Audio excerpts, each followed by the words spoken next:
Porque nós temos que entender, amados, que Deus quer nos levar a um nível muito mais superior do que quando ele usou a jumenta para falar com Balaão. O nosso grande problema, sabe qual é? É que nós estamos como um Balaão, não estamos enxergando o horizonte que Deus tem para a nossa vida. Nós estamos apenas enxergando aquilo que os nossos olhos estão vendo. Aí está Balaão tacando a vara na jumenta, e a jumenta lá olhando para o anjo, e a jumenta fala com ele, não vê que o anjo está na minha frente? A jumenta viu o anjo e o profeta não viu. Pode uma coisa dessa, amado? Aí eu pergunto para você, aonde vamos parar? Então temos que entender, amados, que Deus a cada dia está nos condicionando a viver uma intimidade mais profunda com Ele. Deus não chamou ninguém para viver à margem. Deus não chamou ninguém para viver à beira do lago. Deus te chamou para mergulhar nesse rio e nesse oceano de mansidão que Ele tem para a tua vida. Tudo que nós precisamos fazer é aprender mais do que Ele tem para nós. Como o nosso apóstolo sempre falou, um domingo pela manhã como este, a escola bíblica tinha que estar o quê? Lotada, abarrotada. Porque é onde nós aprendemos a palavra de Deus. É onde nós criamos o quê? Raiz. Teve o congresso das mulheres aqui, que o tema foi florescer, mas falou-se muito sobre o quê? Raiz. O cedro do Líbano. O cedro do Líbano, ele é 5 centímetros de altura, a planta, mas a sua raiz tem o quê? 1,5 metro de profundidade. No 4º ano, ele começa a crescer. E essas raízes vão crescendo, crescendo, crescendo, ao ponto de chegar no solo freático e ele não depender de ninguém para regar a sua raiz. Sabe por quê? Porque ele vai lá na profundidade e busca nutrientes necessários para a sua sobrevivência. Assim tem que ser o crente. Nós temos que buscar em Deus nutrientes necessários para que nossas raízes continuem fincadas na presença do Senhor, para que vento nenhum nos arranque da presença de Deus. E é interessante o cedro do Líbano, porque depois de achar o solo freático, ele continua aprofundando as suas raízes e encontra o quê? A rocha. Muitas plantas, quando encontram a rocha, elas param. O cedro do Líbano não, sabe o que ele faz? Ele se agarra à rocha e continua crescendo. Isso nos ensina o quê? Base, sustentação. Quem é a nossa rocha que a Bíblia se refere? Jesus, amados. Então, uma manhã como essa, a igreja era para estar abarrotada, aquele pátio ali lotado, esses carros lá do lado de fora, um telão ali fora. Mas ninguém tem sede de aprender a palavra de Deus, porque muitas das vezes ela vai te confrontar a viver uma vida de santidade, mas muito já condicionou o seu corpo a viver uma vida de pecado. O apóstolo Paulo, ele é tremendo, amados. E eu glorifico a Deus porque Deus usou esse homem de uma forma muito extraordinária e deixou para nós ensinamentos preciosíssimos para a nossa vida. Porque todos os que são guiados pelo Espírito de Deus, esses são filhos de Deus. Aí o versículo 15, ele diz assim, porque não recebestes o espírito de escravidão, para outra vez estardes em temor. Nós não recebemos da parte de Deus espírito de escravidão nenhum. Quem está a nos oferecer espírito de escravidão é o diabo. Mas Deus nos tirou da nossa escravidão para agora vivermos em liberdade na presença dEle, de uma forma que realmente agrade o coração de Deus e faça com que a gente viva uma vida de santidade. Eu não consigo entender uma coisa. Muitos são aprisionados a algum tipo de pecado, ou ele se tornou escravo de algum tipo de pecado, e que essa pessoa muitas vezes se acha na condição de não ter forças de sair dele.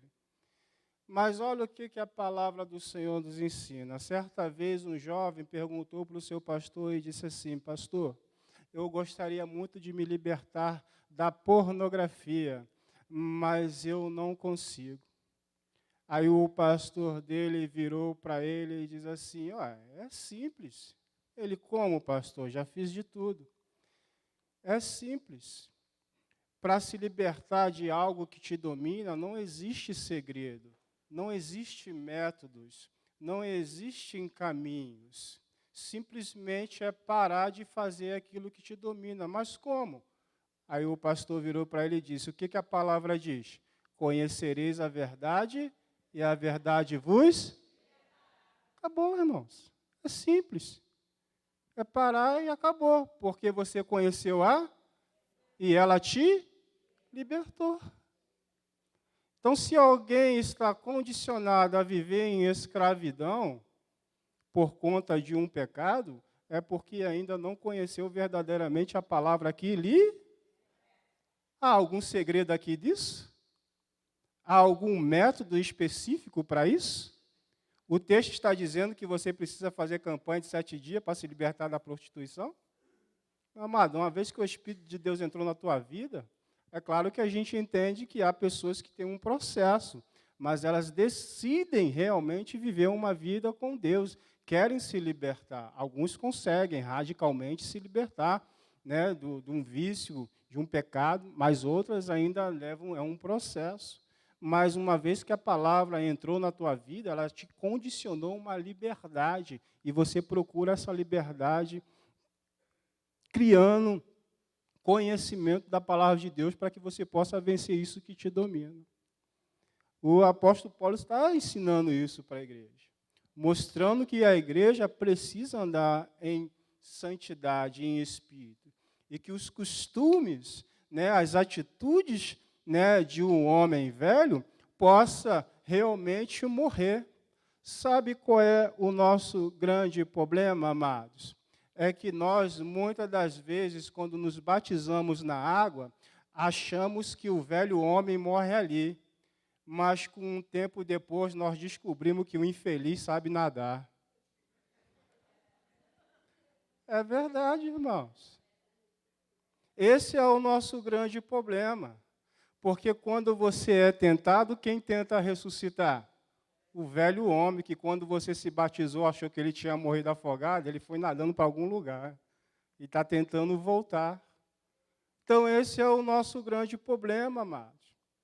Você tem que aprender a condicionar a sua mente a um estado de santidade com Deus. Eu vou te dar um exemplo bem prático, eu vou usar eu como um exemplo. Muitos irmãos sabem do que eu estou passando, o processo que eu estou passando. Tem momentos que a minha mente quer me ludibriar. Mas sabe o que eu aprendi? Eu aprendi isso com o pastor André, apóstolo, aquele que esteve aqui da outra vez, aquele moreninho. Isso. E eu aprendi isso com ele. Você tem que condicionar a sua mente a viver um estado de realidade que o seu estado natural está te dizendo.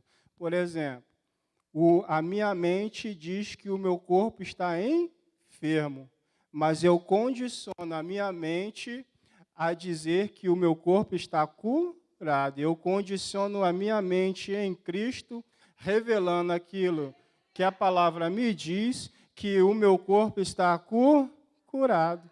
Mesmo que os meus olhos físicos estejam vendo uma coisa contrária àquilo que eu estou condicionando a minha mente a dizer. Por isso que quando eu chego em casa à noite, às vezes eu acordo de madrugada e digo, eu estou curado, eu sou curado, eu sou curado, em Cristo eu sou curado, em Cristo eu sou curado. Eu condiciono a minha mente a viver essa realidade. Por isso que muitos perguntam para mim assim, poxa, pastor Márcio, você está vivendo um momento tão difícil, mas eu vejo tanta força em você.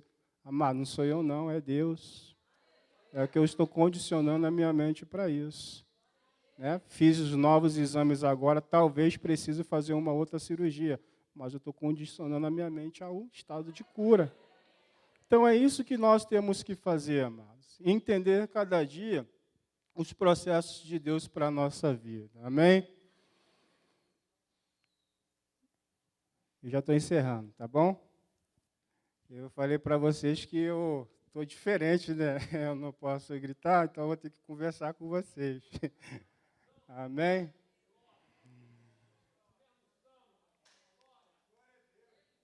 Eu anotei algumas coisas aqui, amados, só para a gente então ter uma noção do que a gente quer passar para os irmãos aqui nessa manhã por intermédio desse versículo. O Espírito Santo, ele não é uma força, como eu já disse, né? Ele é uma pessoa e deseja ter um relacionamento, uma comunhão conosco, né? Mas se quisermos realmente conhecer a Deus, né? E termos conhecer a Deus e termos uma intimidade maior com Ele, não só com Ele, mas com o Filho, precisamos também entender a essência e o poder que o Espírito Santo de Deus exerce sobre a nossa vida. Porque nós entendemos que o Pai, o Filho e o Espírito são um. Não é verdade? Mas cada um tem funções diferentes. Mas isso não quer dizer que um é superior que o outro, ou que o outro é menor do que o não. Os três estão no nível de igualdade na questão da divindade, na questão dos atributos de Deus. O Espírito Santo é Deus, Jesus é Deus e Deus é Deus, né? Então é isso aí, o apóstolo já ensinou muito isso aqui para nós, né? É como aqui quem é da época da Rádio Vitória. Ih, apóstolo, eu vou abaixar minha mão. Só eu? Pastor Assis, né? As irmãs ali também, Kátia. A época da Rádio Vitória, eram 3 em 1, né? Era o rádio, o toca-disco e o gravador toca-fita, não é verdade? Era um só aparelho, mas ele tinha a função de 3, não é verdade? É basicamente isso, a Trindade, né? Deus Pai, Deus Filho, Deus Espírito Santo. Mas cada um tem a sua função, mas ambos são um. Você não serve a 3 deuses, tá, amados? Você serve a um Deus, tá? Que tem a Trindade, cada um tem a sua função, mas todos têm o mesmo atributo na questão da divindade. Você vai ver isso em Gálatas, versículo 5, verso 24. Abra aí só para não ficar nas minhas palavras, para você entender o que eu estou falando. Gálatas, capítulo 5, verso 24. Vamos ver aqui. Gálatas 5, 24. Você achou aí? Diz amém. Olha só como os três estão no mesmo nível de divindade, de superioridade. O versículo 24, ele vai dizer assim,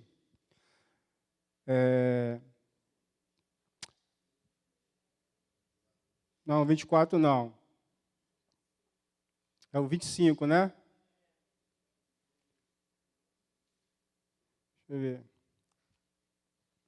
Irmãos, acho que eu perdi o texto.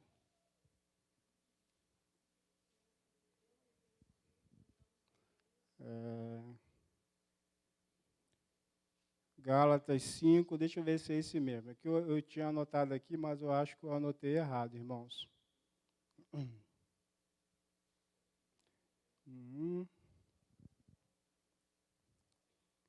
Gálatas 5, 24, eu anotei errado. É o 21, 22. É esse mesmo? Não, não é o 22, não.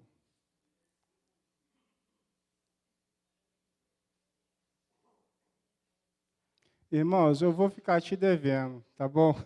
É o que eu anotei errado o versículo, tá? Mas o versículo que eu queria ler com os irmãos, ele diz que o Espírito Santo está no mesmo nível de atributo, né, com o Pai e com o Filho.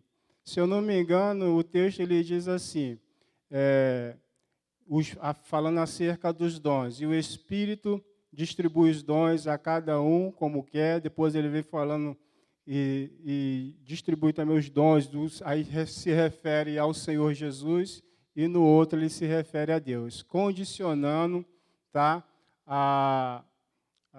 o nível de santidade de atributo, tanto Deus Pai, como Deus Filho, Deus Espírito Santo. Me perdoe, mas eu anotei errado aqui, eu achei que era este versículo. Mas depois, numa outra oportunidade, eu leio para os irmãos. Amém? Os irmãos não vão ficar chateados não, tá? Amém. Glória a Deus, é que eu anotei errado. É que eu estou tanto tempo sem pregar, irmãos, que às vezes dá um nó na cabeça. Então, eu vou ficar devendo esse texto aos irmãos. Mas esse texto que eu queria ler com os irmãos, ele condiciona, tá, o mesmo nível de santidade que o Espírito Santo tem com o Pai e com o Filho. Tá bom? Então, quando nós entendemos que o Espírito Santo de Deus ele é uma pessoa e que, a partir desse princípio, nós passamos a ter um relacionamento com Ele, nós entendemos, então, que eu posso, né, ter esse tipo de relacionamento com o Espírito Santo e crescer em graça, em conhecimento e principalmente em quê? Em santidade. Porque agora a minha vida está totalmente conduzida, dirigida, guiada pelo Espírito Santo de Deus. Nós aprendemos pela palavra que o nosso corpo ele é o quê? Templo do Espírito Santo de Deus. Nós aprendemos que igreja não é isso, não é essas quatro paredes. Nós aprendemos que o nosso corpo é que é templo do Espírito Santo. E como templo do Espírito Santo, você precisa cuidar desse corpo.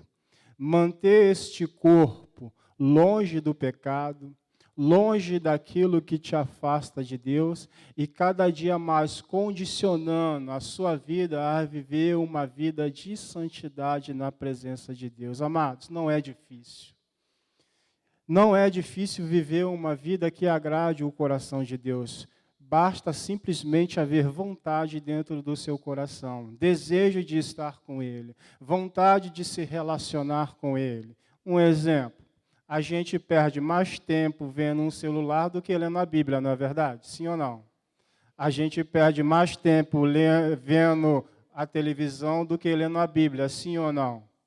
A gente perde mais tempo conversando com os amigos do que conversando com Deus, sim ou não? Como é que você quer ter uma vida de santidade assim? Impossível, amado.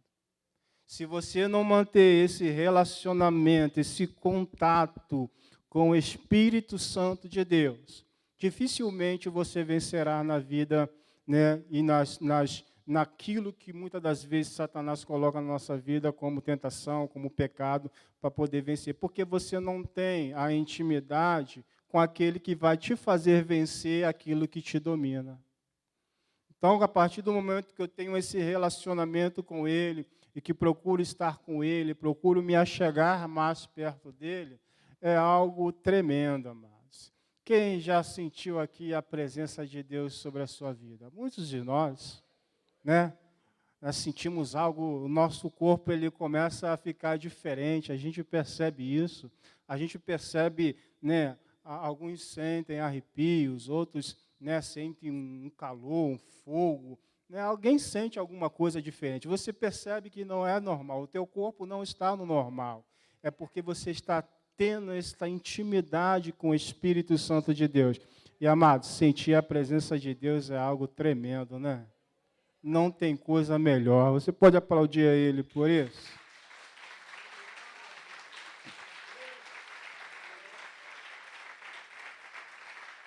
Glória a Deus. Eu quero fechar a minha palavra aqui, nesta manhã, algo que Deus ministrou ao meu coração quando eu li esse texto.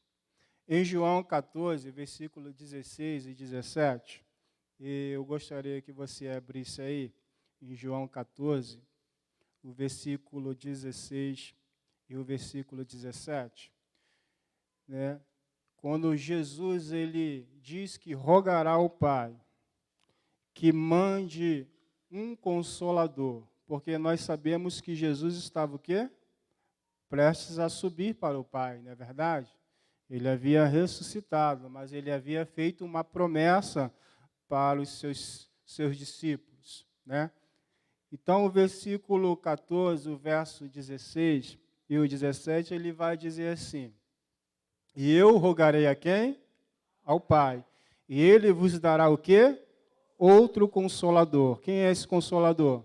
O Espírito Santo. A fim de quê? Que esteja para sempre convosco. E o Espírito da verdade, que o mundo não pode receber, porque não o vê e nem o conhece. Mas vós o conheceis. Por quê? Porque ele habita convosco e estará em vós. Existe uma coisa aqui que a gente precisa prestar bastante atenção. Na tradução grega, essa questão, quando Jesus fala o outro, né, no original grego, existem duas palavras para essa origem grega, que é héteros, que é outro do outro tipo, né? Héteros, quem aqui é hétero? Que é casado com alguém que é do mesmo, né, do sexo oposto. Todos nós, né? Amém por isso, né?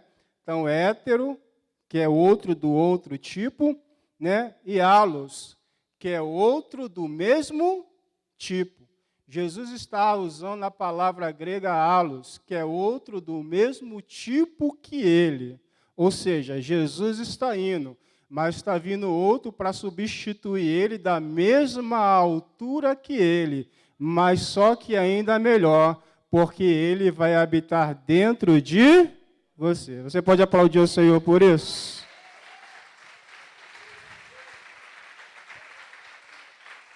Isso é forte demais, irmãos.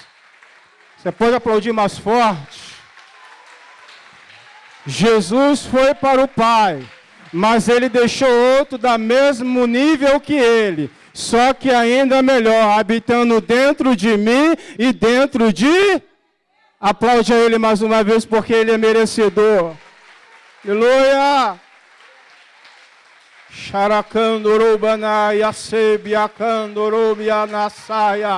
Nós te louvamos, Pai, porque temos a divindade dentro de nós, a presença do Todo-Poderoso, aquele que nos guia, o nosso Paracleto, o Senhor, o Espírito Santo de Deus.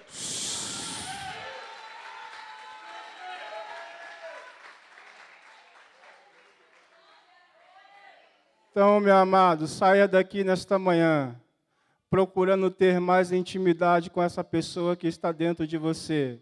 E creia, ele vai te levar a níveis profundos na presença dele. Que Deus te abençoe e eu agradeço a minha oportunidade em nome de Jesus.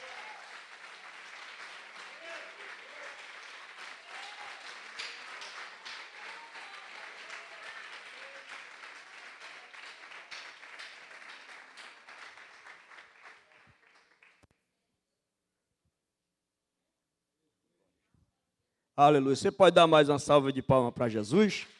Aleluia. O Espírito Santo fala. Aleluia. Ele está entre nós. Glória a Deus. Amém? Abra sua Bíblia em Malaquias 8, 3, 8. Nós vamos tirar dízimo e oferta da casa do Senhor. Quero convidar os obreiros